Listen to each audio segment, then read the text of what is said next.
okay? So, got some choices. One of the things I'm going to talk about later today is printing provisionals, which has really been a game changer for us. And whether you're a case like this, now what we would do is actually make, rather than make a putty matrix of the wax up, we would actually be printing the provisional at the time that they're there. And I'll show you that process and how we do that. We were talking again earlier, it's the same thing. If we have a good design, we can print directly to the MUAs on an all-in-X case, no temp cylinders and all that monkeying around. So we're at a place right now where having digital data allows us so many things that allows us to do things better and be more efficient. But I want you to look closely at this model and look at some of the contours and the braziers and the detail of that. This has been a big change in the last 2 to 3 years, because printers didn't used to look like this. They used to kind of look fuzzy and you didn't get the detail. But now, if you're printing a wax up, what I'd recommend is ask the lab and print it at 50 microns. Okay, so at 50 microns, you're going to get that data. And the other thing we want to make sure is, and this is a little bit of a mistake here, but a lot of times the labs, if you've given them all this data, they'll cut it. They'll only print to about here. And remember, if you're printing a diagnostic design and you've scanned all the way up, you need all that data. You want the palette. You want all the way up to the vestibule, because your matrices need to rest on that. So be sure when you're asking to print a wax up, please print all the data. Don't cut it, because they're trying to save pennies, right? They're trying to not use as much resin. So here's the day of. You can see I've done some bonding in the back. I've got my toppers in place. This is the injection molded resin. That's just one shade of Filtex Supreme Plus. And what we do with these cases is I do one shade down here, but when I put my final crowns in and we have the final shade characterization, you'll see this later, I jump down and I do a mild cutback, and then I match my porcelain with a cosmetic microhybrid type restoration that will allow me to really blend that in. So right now it's just functional. You know, we've got the edges back, and then we'll do our provisionals. You can see where he's healing still a little bit up top, where I've done my laser stuff across. But we'll put temps on, and then he'll go over and get his crown liquid done.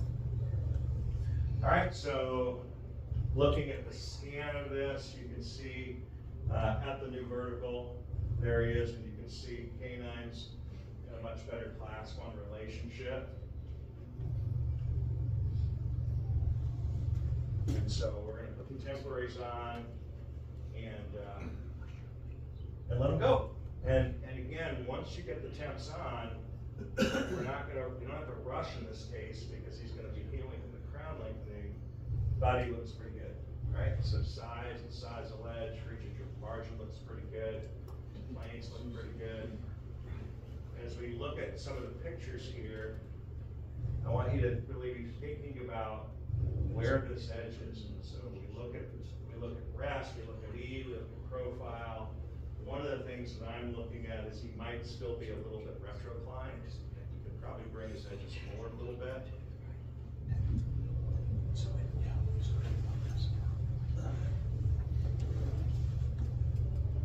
And this is the picture what really tells it. So look at the profile, look at how angled back. This is the tip down smile. Start looking at your patients from this perspective, because that edge should be following the intervermilion border of the lip. Now, with 4 bicuspid extractions, it may not be all the way out there, but the more back he is, the more risk we have of being a problem with endothelial function, and the guidance is steeper. If we can tip this out a little bit, the guidance will be shallower, which is often more comfortable for patients.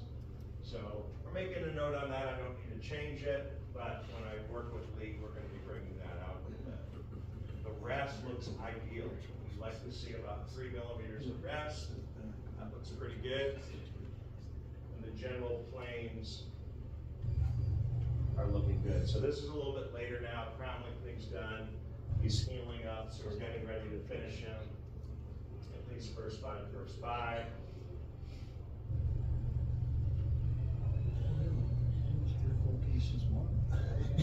So, one of the things I should tell you, and you'll be able to figure this out as we go along. So I live in Chesapeake, Virginia, which is a suburb of Virginia Beach. We're about 14 miles from the ocean front. So it's an interesting community because we've got Norfolk and Virginia Beach where there's tons of wealthy people, and we refer from that.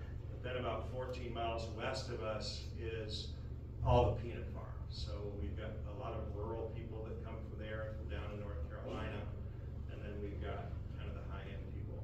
So the joke in our practice is when we're picking shades, the closer we get to the ocean front, the whiter the teeth.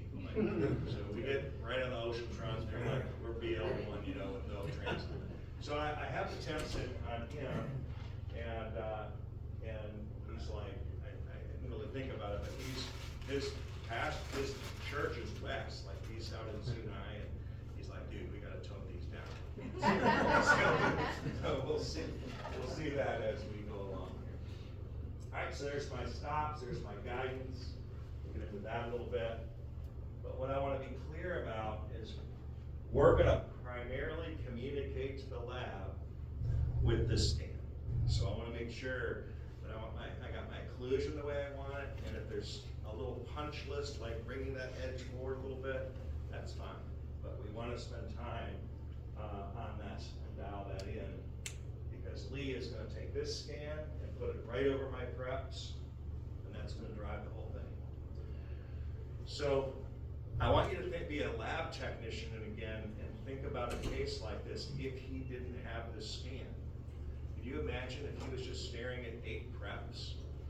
Like, what if we didn't do anything to the lower teeth, we didn't change vertical, we just prep those 8 teeth? Like, where would the edges even go, right? So I want you to think about our design time that we have put into it is figuring out 3-dimensionally where we're going to be, but then these provisionals are the way for us to test drive our vision and to know if it's right.